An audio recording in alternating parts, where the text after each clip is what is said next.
आप तो इस अवस्था में रखे, इस अवस्था में बॉडी में हरकत कैसे होगी?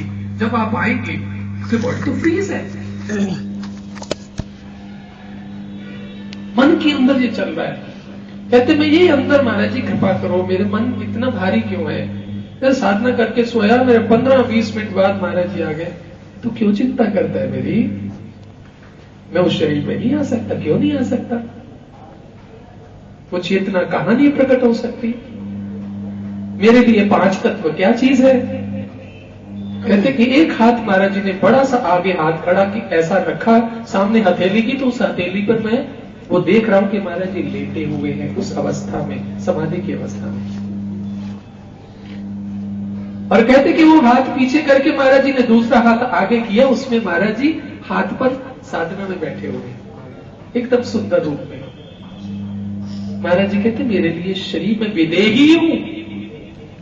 देह का अर्थ नहीं है, वो कोई भी देह धारण कर सकता है, इसी में सजीव हो उठेगा।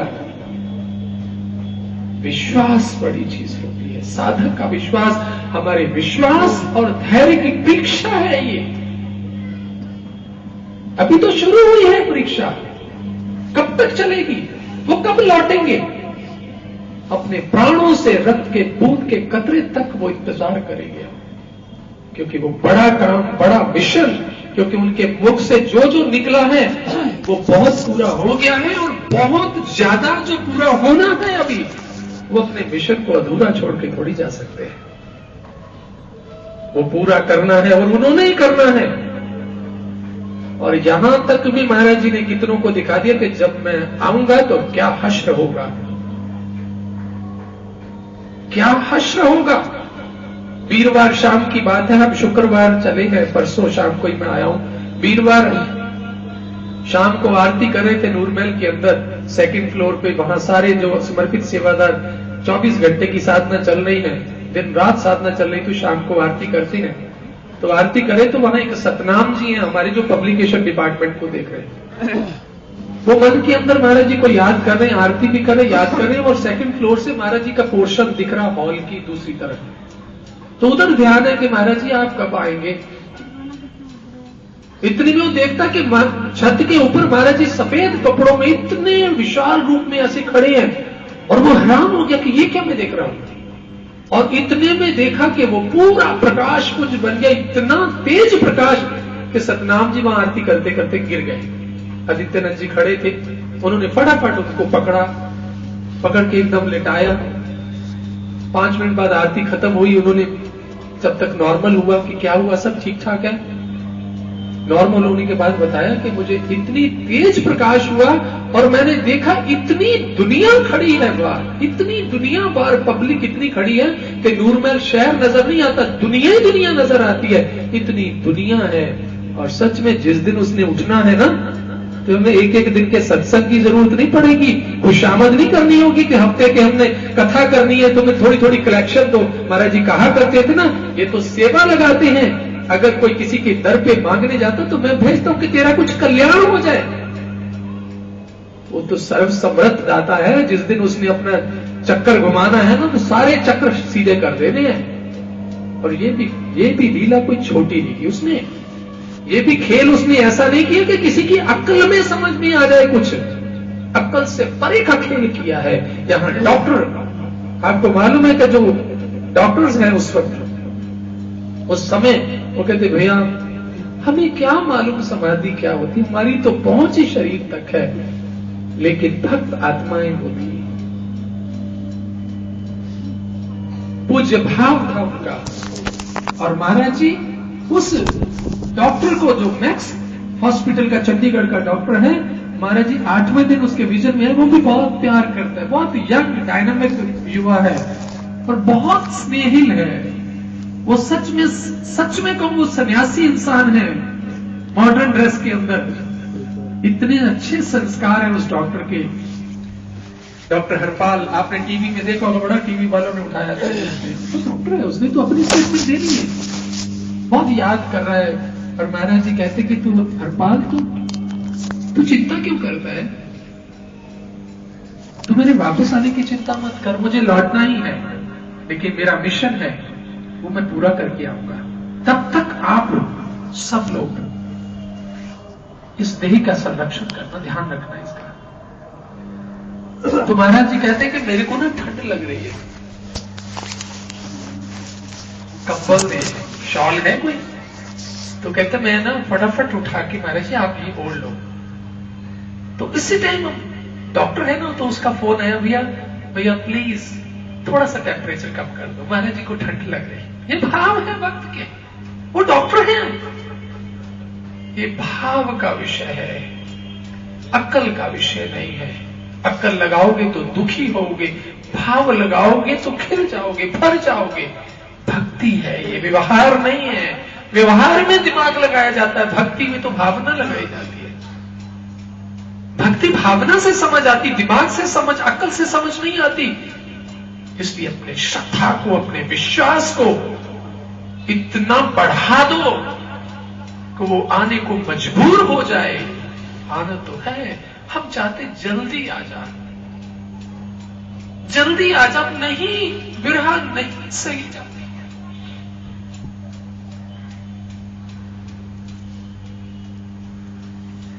हमारी इच्छा, हम उसके बिना नहीं जीना, जीने का अभ्यास नहीं है उसके बिना, जबकि वो हमारे पल पल साथ है।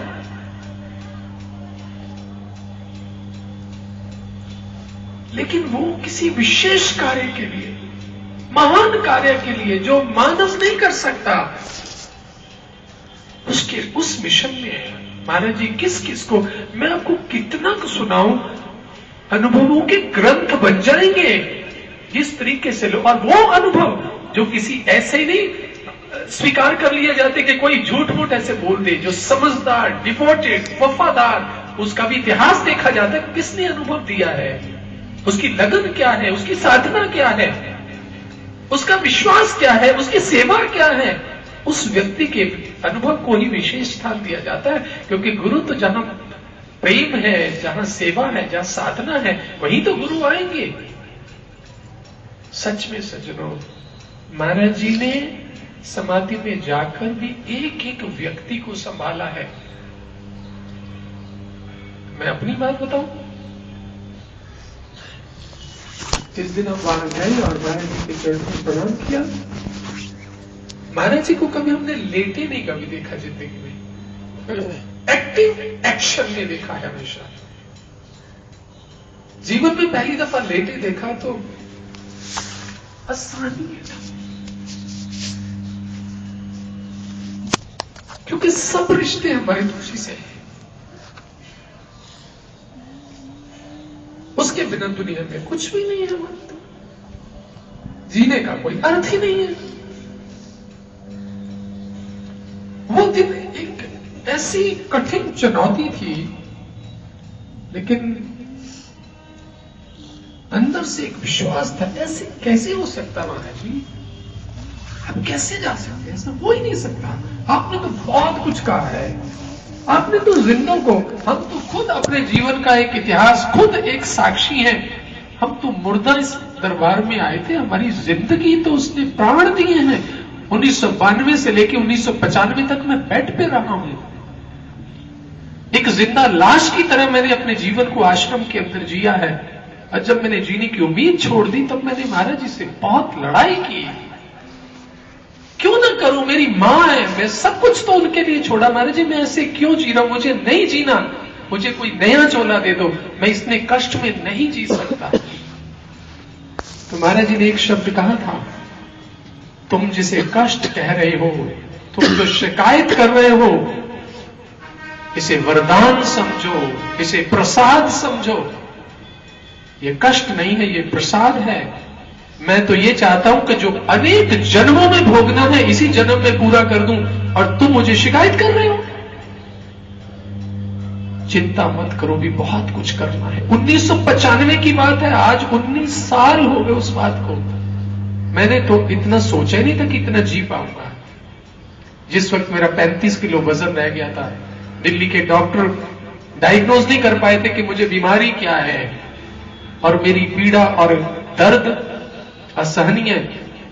जिंदगी के ऐसे ऐसे मोड़, तो इतना सक्षम है, तो कुछ भी कर सकता है। जीवन के इस सफर में क्या कुछ नहीं देखा, लेकिन महाराज ये कैसा खेल खेला है, ये आपने कैसा खेल खेला है। 5वें 6वें दिन महाराज जी मैं साधना सुबह 4 से 6 साधना करके थोड़ी देर लेट गया, तो मैं देख रहा हूं कि मैं किसी गांव में पहुंच गया और एक जीप है कोई, और गांव कौन सा है, बहुत बैकवर्ड सा गांव है।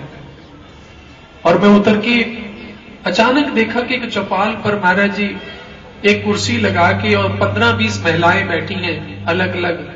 महाराज जी उनको सत्संग सुना रहे, तो मेरे मन में आया पहले मैं प्रणाम कर लूं, अरे महाराज जी तो यहां बैठे हुए हैं, हम सब ऐसे ही परेशान हो रहे हैं। तो मैं जूती चप्पल उतार के प्रणाम करने लगा, तो महाराज जी सिर उठा के मेरी तरफ देखा, मैं वहीं रुक गया। मुझे लगा महाराज जी डिस्टर्ब ना हो जाए, मैं वहीं प्रणाम, जहां जूता उतारा था वहीं जमीन पे प्रणाम कर लिया। और को बड़ी हिम्मत मिली महाराज जी, आप जो यहां नहीं पहुंच सकते। मुझे वो बातें याद आई कि जब मैं 2004 में उड़ीसा में गया था, उड़ीसा के उन आदिवासी क्षेत्रों में, गांव में गया था जहां पहुंचना ही संभव नहीं है, और मेरे अंदर बड़ी इच्छा थी उन लोगों को देखने की जो आदिवासी हैं, जिनकी भाषा, जिनका रहन सहन, जिनकी जीवन शैली बिल्कुल अलग है, जिन्होंने कभी गांव में कार नहीं देखी। उन क्षेत्रों में जब वहां गए तो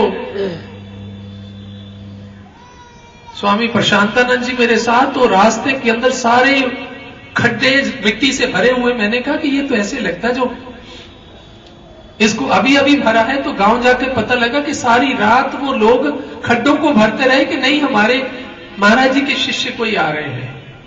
तो जब गांव की दहलीज पर पहुंचे तो सारा गांव वहां इकट्ठा। ऐसे लोग मैंने पहली दफा देखे जिनके तन पे पूरे कपड़े नहीं है, चाहे वो महिलाएं हैं चाहे वो पुरुष हैं, काली चमड़ी झुलसी हुई, गरीब, अति गरीब। मैंने इतनी गरीबी नहीं जिंदगी में देखी कभी। लेकिन जंगलों से काट काट वृक्ष, केले के पेड़ बना के तोरण द्वार बनाया उन्होंने। और वहां की परंपराएं हैं कि वहां जब कोई मेहमान आता है तो सब जंगलों से फूल लाके उसको फूल भेंट करते हैं, जंगली फूल।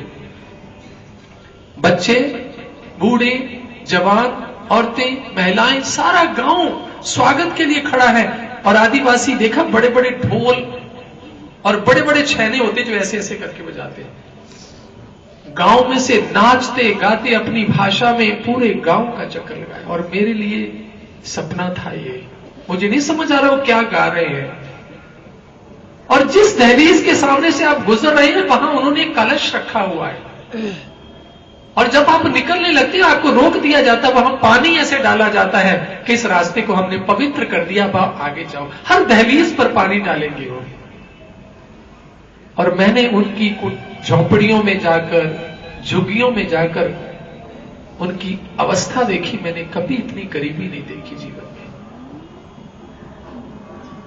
एक वक्त का खा लेते हैं, दोबारा मिलता या नहीं मिलता पक्का नहीं है। पेट बिल्कुल रीढ़ की हड्डी के साथ लगा है। महिलाएं अपनी कमर को लपेटे किस तरीके से अपने जीवन को चलाती हैं। लेकिन एक चौपाल में जाकर वो रुक गए और उन्होंने कहा, अपनी भाषा में कहा कि स्वामी जी कुछ कहें। स्वामी जी ने मुझे कहा, प्रशांतानंद, मेरा तो रोना छूट गया, मैं इनको क्या कहूं, मैं तो इनसे सीख रहा हूं प्यार क्या होता है। क्योंकि ये तो कभी जिंदगी में दिल्ली नहीं जा पाएंगे, इनके लिए तो दिल्ली अमेरिका है, इनके तो खाने का नहीं है, इनके लिए तो सच में दिल्ली एक अमेरिका जाने के बराबर है। लेकिन मैं हर झुग्गी के अंदर जाकर देखा महाराज जी का कैलेंडर जरूर लटक रहा है, कुछ है नहीं है, कुछ चूल्हा है, 2 बर्तन है या नहीं है, लेकिन कैलेंडर हर जगह लटका।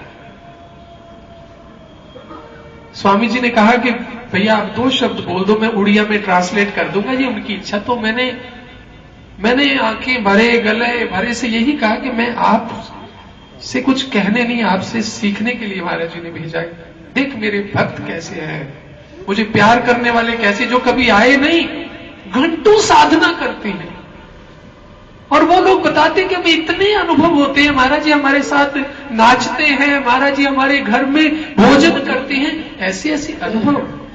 सच में हमने भी तो महाराज जी को कैद करके ही रखा था, दिल्ली आ जाओ, पंजाब चले जाओ, बाहर निकले तो गाड़ी घेर लेते हैं। तो महाराज जी ने भी सोचा होगा उन भक्तों तक कैसे पहुंचूं जो मुझे याद कर रहे हैं, कहां हैं, किस लोक में हैं, ये वही जानते हैं।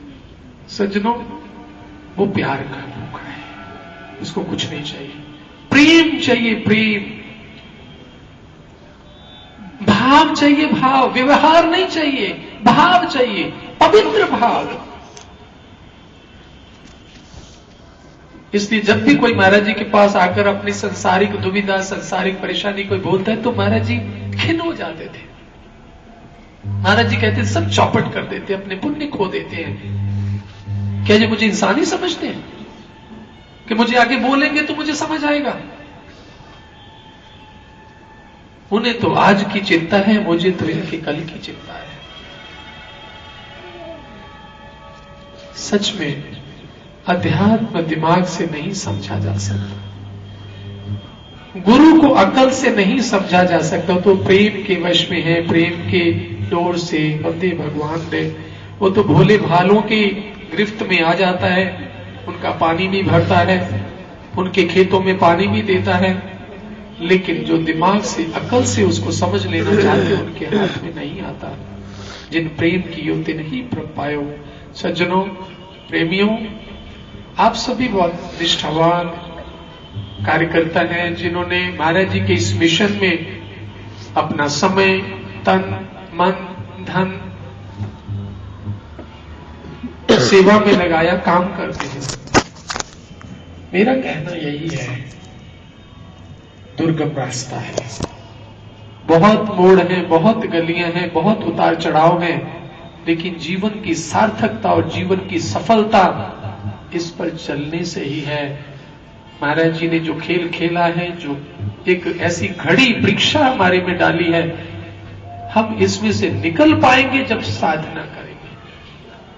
और महाराज जी हर अनुभव में आकर यही कह रहे कि साधना करो, साधना बढ़ाओ, साधना करो। और आप हैरान होंगे कि जो कभी 1 घंटे नहीं बैठते हैं, तो 7-7 घंटे, 8-8 घंटे में ऐसे लोग नूरमहल में सेवादार देखे जो दिन भर सेवा करते, सारी सारी रात बैठे रहते हैं। कहां से ऊर्जा मिल गई? सारी सारी रात बैठे रहते हैं और दिन भर सेवा करते हैं। वाह! मैं भी कभी 2 घंटे, 2.5 घंटे से ज्यादा नहीं साधना की थी। कभी आधा 1 घंटा बैठ जाने तो घुटनी और कमर सीधी तो बहुत मुश्किल। और हैरानी होती है, प्रभु तू कृपा करता है, अब पता ही नहीं लगता समय कितना, उठने का मन ही नहीं करता। शायद ये समय दिया है महाराज जी ने आत्म मंथन का। महाराज जी हमारे बीच में है, महाराज जी ने आके वो कार्य करना है जो हम सब मिलके नहीं समझे। और महाराज जी ने ऐसा कहा था, दीपा भारती हमारी, मेरे को तो इतनी बातें याद आ रही हैं पर क्या करूं, प्रचारक है दीपा भारती। आज से 13 साल पहले वो परिवार जुड़ा तो उसके जो फादर हैं मिस्टर कौशिक, डीटीसी में सीनियर पोस्ट पर जनरल मैनेजर है, तो अभी ज्ञान लिए 4-5 दिन ही हुए थे। वो साधना में बैठे तो उनकी समाधि लग गई 8 घंटे। तो सारा परिवार, बहन जी, उनकी वाइफ बहुत घबरा गए, परेशान हो गए और रोने लग गए। घर में वो अभी समर्पित नहीं हुई थी, बहुत परेशानी हो गई।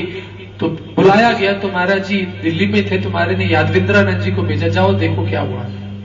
वो जाके देखे, वो कहते हम कितना बुला चुके, हिला डुला सके, क्योंकि ये भी डर लगता कि बहुत ज्यादा इनको नहीं करना, लेकिन ये उठ ही नहीं रहे। तो घर में उसकी वाइफ बहुत घबरा गई।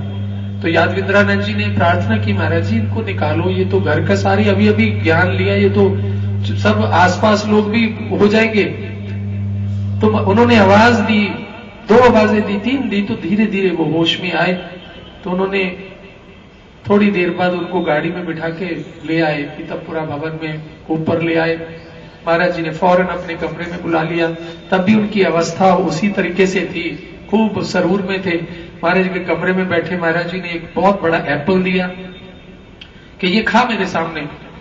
तो दीपा बहन जी कहते कि भैया पापा ने वो एप्पल ऐसे खाया जैसे वानर खाता है, जैसे बंदर खाता है, किस तरीके से हाबा शाबा खाया, जैसे व्यक्ति के सिविलाइज्ड व्यक्ति नहीं। तो कहते जैसे ही उसने पूरा एप्पल खाया तो महाराज ने कहा अच्छा अब तू अमृत विधि लगा ले, बैठ जा, आंखें बंद कर। तभी उसने आंखें बंद की। वो कहती भैया हम बाहर बैठे हैं 5-5 फुट दूरी पर, ऐसे गड़क गड़क अंदर अमृत जा रहा है जैसे गिलास भर के हम गड़क गड़क पीते हैं। कहते कि आधे घंटे बाद महाराज ने जोर से आवाज मारी, बाहर निकल कौशिक। कहते वो होश में आया, तब महाराज जी ने उसे कहा कि कौशिक अब तुझे आज के बाद 1 घंटे से ज्यादा साधना नहीं करनी, और जिस दिन हमने समाधि लगानी है 1 मिनट में लगा देंगे। वो कहती भैया 1 घंटा करने लगे, उनको फिर वैसा होने लगा। तब महाराज ने बुला के कहा नहीं तो 13 साल से वो आधा घंटा ही कर सकते। उनको महाराज जी की सख्त ऑर्डर है, आधे घंटे से ज्यादा नहीं करनी साधना। ऐसी ऐसी आत्माएं जिनकी समाधियां लगानी है महाराज ने। और महाराज ने कहा कि जब ये काम चलेगा ऐसे ऐसे लोग आएंगे इस विश्व कल्याण के यज्ञ में जो समाधियों में बैठे हैं, उनको उठा लाएंगे। और मुझे याद आ गया, एक बात बता के मैं समाप्त करूंगा। अभी 23 तारीख को भंडारा था दिल्ली में, तो वहां एक व्यक्ति आया, कहते जी मैं हल्द्वानी में बिजनेसमैन है और हरिद्वार में रहने वाला है। कहते कि मैंने ज्ञान लिया, महाराज जी के एक बार दर्शन किए, लेकिन ना कहते मैं जब ये खबर सुनी टीवी में पेपर में बहुत परेशान हो गया। मेरी सिस्टर हठ योगी है, वो हरिद्वार में हठ योगी है। तो कहते मैंने उसके पास जाकर कि बहन मैं तो साधना भी नहीं ज्यादा कर पाया, मुझे ज्ञान भी, मुझे तो कुछ अभी इतना समझ नहीं, लेकिन मेरे गुरु कहां हैं, मैं ऐसा सुन रहा हूं मेरे को। तो उसने कहती ठीक है। वो 2 घंटे अपनी उस योग में बैठी जो उनका हठ योग होता, तो उसमें उसने देखा कि तेरे गुरु ज्ञानगंज में है इस वक्त। ज्ञानगंज मैंने तो कभी सुना ही नहीं, ज्ञानगंज क्या होता है? वो कहते कि अच्छा वो कब वापस लौटेंगे? कहते ये तो मैंने उनसे पूछा ही नहीं। तो कहते मैं रात वहां रुका तो मेरी सिस्टर्स रात को 4.5 घंटे वो अपने योग पर बैठी, जो उनकी सिद्धि होती है। कहते उसके बाद वो बॉडी उसकी शिवरिंग करने लगी, जोर जोर से शिवरिंग करने लगी, ऐसे जैसे करंट के झटके लगने लगे। कहते जैसे होश है, कहती वो तेरे गुरु तो बहुत परम शक्तिशाली हैं। कहती वो तो वहां जो दिव्य आत्माएं हैं, क्यों वो एक ऐसा स्थान है जहां केवल दिव्य आत्माएं, समाधिस्थ आत्माएं ही रहती हैं। महाराज जी उनको उठा रहे, उठो उठो अब नीचे जाने का समय आ गया, उठो तुम, उठा रहे हैं। और महाराज जी कह रहे जल्दी चलो, वहां बहुत कार्य है जो करना है।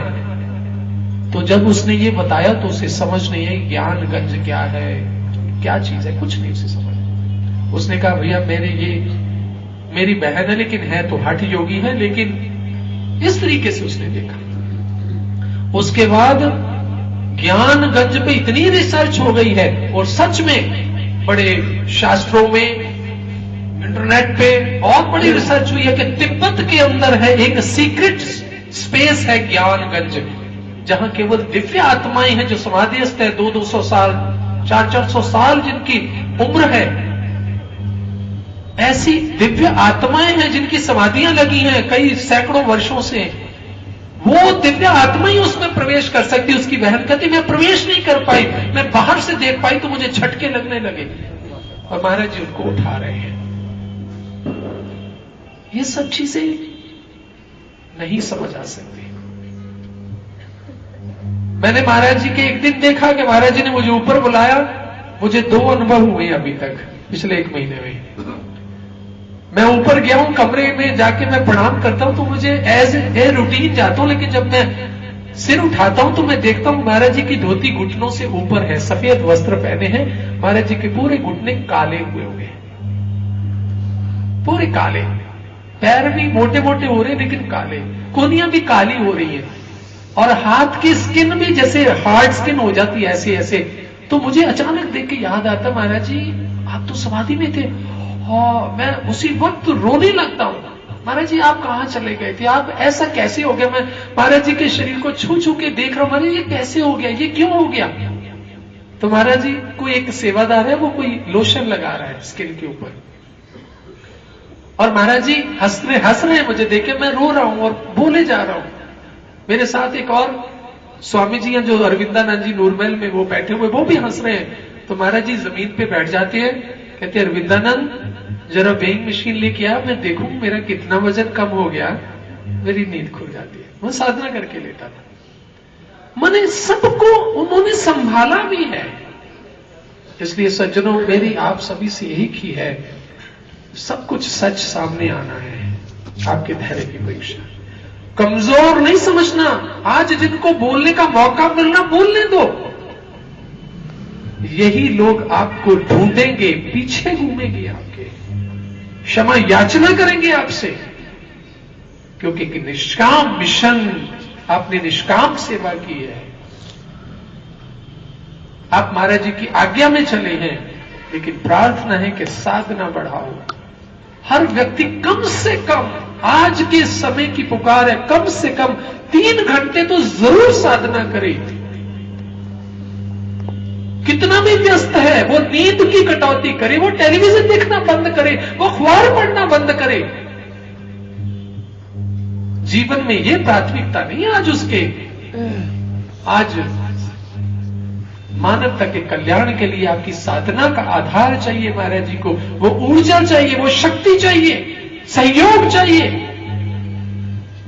तभी महाराज जी जल्दी लौटेंगे। उनको हम भी, भगवान ने गोवर्धन उठाया था ना, तो सभी ने डंडियां लगाई थी छोटी छोटी। हमें भी डंडियां लगाई। हम क्या करेंगे, क्या कर सकते हैं? केवल एक ही काम कर सकते हैं, साधना कर सकते हैं। कितनी कर सकते हैं? बार बार कर सकते हैं, बार बार बैठ सकते हैं। कोई गपशप नहीं, कोई ऐसी मुंह से बात नहीं, कोई टाइम, एक सिंगल मिनट वेस्ट नहीं करना। साधना, ध्यान, चिंतन, आपकी वाइब्रेशन, आपके ये बनाए पुण्य कर्म, महाराज जी ने कहा ना, जो उसका सहयोगी होगा वही तो श्रेय पाएगा। कैसे कैसे भजन सुने हैं आपने पिछले 2 सालों में। शायद महाराज जी का वेल प्लान्ड प्रोग्राम था ये। होली महाराज जी ने फिक्स की थी, महाराज जी ने कैंसिल कर दी अचानक। जनवरी के अंदर 16-17 जनवरी को वो कहते कि भैया, मैं महाराज जी के पास गया, महाराज जी होली का मैसेज सब हो चुका, प्रोग्राम कैसे करना है? महाराज कहते होली, अरे नहीं रहने दो, होली कैंसिल कर दो। पहली दफा कैंसिल हुई होली। फिर महाराज जी अपने बेड पर बैठ रहे थे, तो उनको कहते थे 2014 आ गया, बड़ी जल्दी आ गया। मतलब जैसे उनका वेल प्लान्ड प्रोग्राम था कि उनको, उनकी योजना, अब कुछ और हो ही नहीं सकता था जैसा समय चल रहा है। इसलिए सज्जनों, और तो हम कुछ नहीं कर सकते, कम से कम समय दे दें, अपनी नींद का हिस्सा दे दें, अपनी बेकार की बातों का समय दे दें। टेलीविजन के सीरियल देखने को बंद करो। आज समय नहीं है, आज समय नहीं है वो देखने का, आज कुछ और देखने का समय है, वो देखें। जीवन के एक पल पल को सफल करें, ये आज की जरूरत है सज्जनों। आपका ये बहुत बड़ा मानवता के लिए सेवा है, अपने लिए तो कल्याण है ही, लेकिन जितनी साधना कोई 5 घंटे कर सकता है, कोई 10 घंटे कर सकता है, जरूर करे। लेकिन कम से कम, कितना व्यस्त व्यक्ति भी क्यों ना हो, 3 घंटे तो जरूर करे। मैं समझता हूं नैतिक जिम्मेवारी है हमारी, ताकि हम खुद भी अपने आप को संभाल पाए, खुद भी तो अपने मन को संभाल पाए। कहीं ऐसा ना हो हमारा ही मन हमें भटका दे, हमें गिर जाए इस मार्ग से। पता नहीं महाराज जी ने कितना टाइम लेना है, अभी क्या क्या कौतक दिखाने हैं। महाराज जी ने और भी बहुत कुछ दिखाया, वो मैं नहीं कहना चाहता आपसे। बड़ा कुछ दिखाया अभी, वो ऐसे आसानी से नहीं आएगा, बड़ा बहुत कुछ होगा।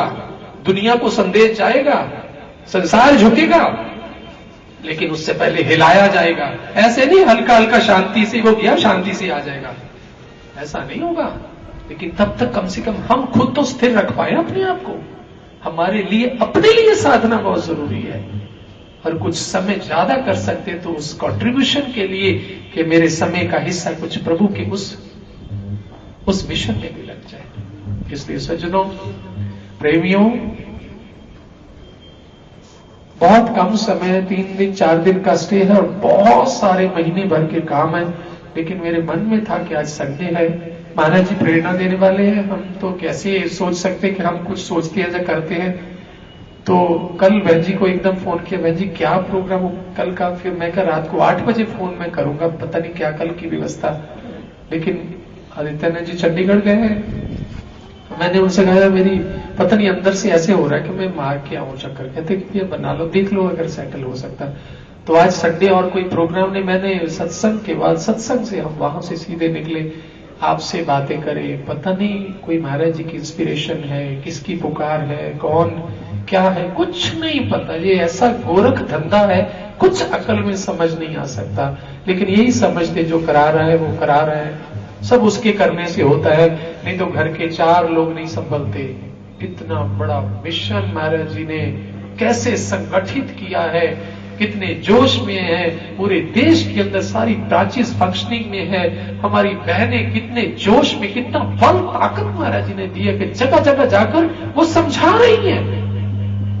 खुद को समझाने के साथ साथ औरों को भी समझाना, ये उसका बल है, तभी हो सकता है। जिनने जीवन लगाया है, जिनके जीवन का कोई और अर्थ ही नहीं है, जीने का मकसद ही नहीं है, महाराज जी संभाल रहे हैं और उन्होंने आके बड़े कार्य करने हैं और उस कार्यों के हमें सहयोगी बनना है। सज्जनों, बस इतना ही कहते हुए मैं अपने भावनाओं को, विचारों को और ये उम्मीद करते हुए कि हम वहां तक चल पाए जहां तक महाराज जी हमें ले जाना चाहते हैं, इतना अपने आप को संभाल पाए, अपने मन को संभाल पाए। और विश्वास तो चट्टान को भी फूटने के लिए, प्रहलाद ने विश्वास से कहा था कि मेरा भगवान तो स्तंभ में भी है, तो भगवान को मजबूर होना पड़ा था उसमें से प्रकट होने के लिए कि मेरा भक्त झूठा हो जाएगा।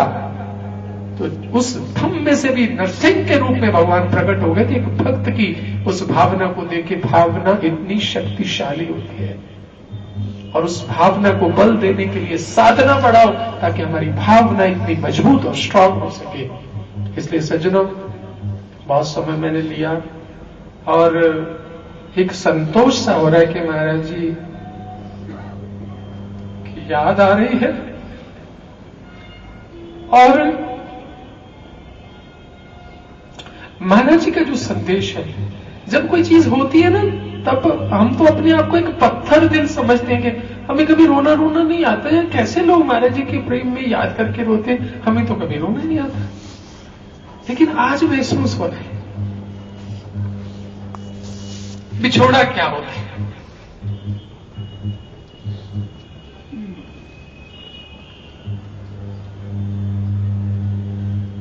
आज महसूस हो रहा है कि उसका प्यार क्या है,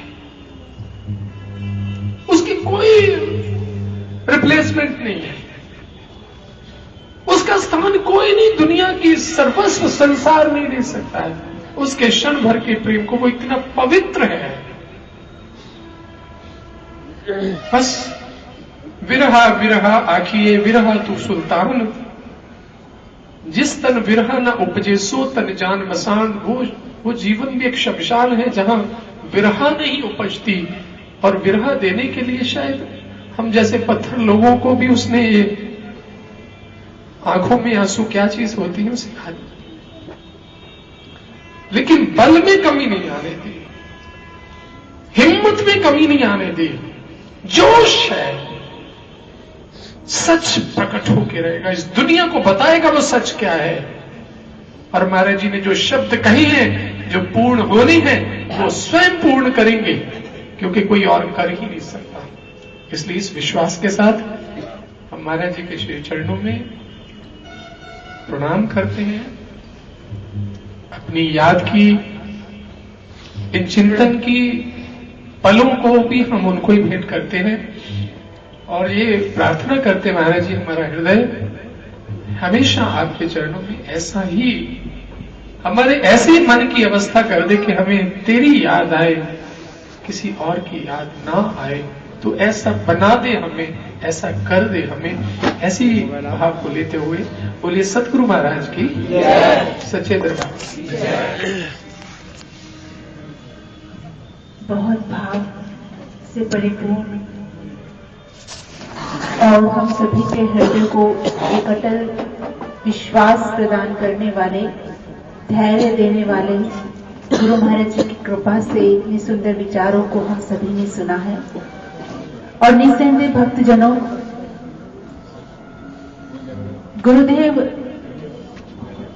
जब भी वह महान शक्ति संसार में आई है, वह अपना परिचय सारे संसार को देने के लिए बहुत सी अलौकिक लीलाएं करती हैं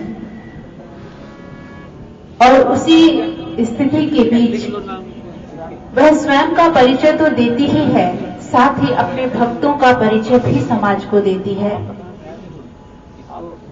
इसलिए हमें हमेशा ये याद रखना है और आज ये संकल्प लेना है कि ऐ सतगुरु तेरी महफिल में ये वादा हमको करना है, इस ज्ञान के सुंदर नक्शे में अब रंग अमल का भरना है। हमको है इलाही प्यार मिला, सच कहने से घबराएं क्यों, सच कहने में कोई खौफ नहीं, सच कहने से क्या डरना है माझी भी और कश्ती भी, क्या देख रहे हो खड़े खड़े, अरे आओ बैठो इस कश्ती में, घर सागर पार उतरना है। इसलिए जिस वक्त आप श्री रामचरितमानस के अंदर भगवान श्री राम और लक्ष्मण जी के बारे में पढ़ते हैं कि वो नागपाश में बंधे, तो उन्होंने जो ये लीला की उसके मध्य जरूरत पड़ी दो मुख्य पात्रों की, श्री हनुमान जी और गरुड़ जी की, और उसके बाद जरूरत पड़ी काकभूषणी जी की। तो सज्जनों, ये बहुत ही अपने पीछे एक बहुत बड़ा लक्ष्य है, जो विचार है, जो संकेत है कि हनुमान जी प्रतीक हैं किसके? श्रद्धा के, अटल विश्वास के, राम काज कीने बिना मोहे कहां आराम, ऐसे निष्ठा के। और गरुड़ जी प्रतीक है विवेक शक्ति के। इसलिए जब भी प्रभु लीला करते हैं तो वो अपने भक्तों से चाहते हैं कि तुम्हारे भीतर विवेक प्रकट होना चाहिए, तुम्हारे भीतर श्रद्धा, अटूट विश्वास प्रकट होना चाहिए। और जब तुम्हारा विवेक कहीं गड़बड़ाने लगे तो तुम्हें आवश्यकता है काकभूषणी जैसे विचारों की, उनके द्वारा दिए गए विचारों की। क्योंकि श्री जिस वक्त विवेक रूपी गरुड़ जी जब उनको भ्रम होता है तो वह सीधे भगवान शिव की शरण में जाकर कहते हैं कि प्रभु मैं क्या करूं? भगवान शिव कहते हैं अनेक काल करीबे सत्संगा, तब ही होए सब संशय भंगा। हे गरुड़ जी, अब तुम सत्संग करो, सुंदर विचारों को, प्रभु की महिमा को सुनो, क्योंकि ये महिमा, ये लीलाएं सुनकर ही तुम्हें समझ आएगा कि प्रभु जो करते हैं वह बहुत ही महाराज करते हैं, साधारण नहीं करते, वो बहुत विलक्षण करते हैं। इसे सज्जनों, हमें भी निरंतर सत्संग विचारों की, ऐसे अलौकिक विचारों की आवश्यकता है जो हमारे भीतर एक निष्ठा प्रबल करें, हमारे विवेक शक्ति को बढ़ाएं, जो हमें गुरु के प्रति हमारे समर्पण भाव को बढ़ाएं। तो आइए ऐसे ही भावनाओं को लेकर आइए सभी ध्यान की अवस्था में बैठेंगे।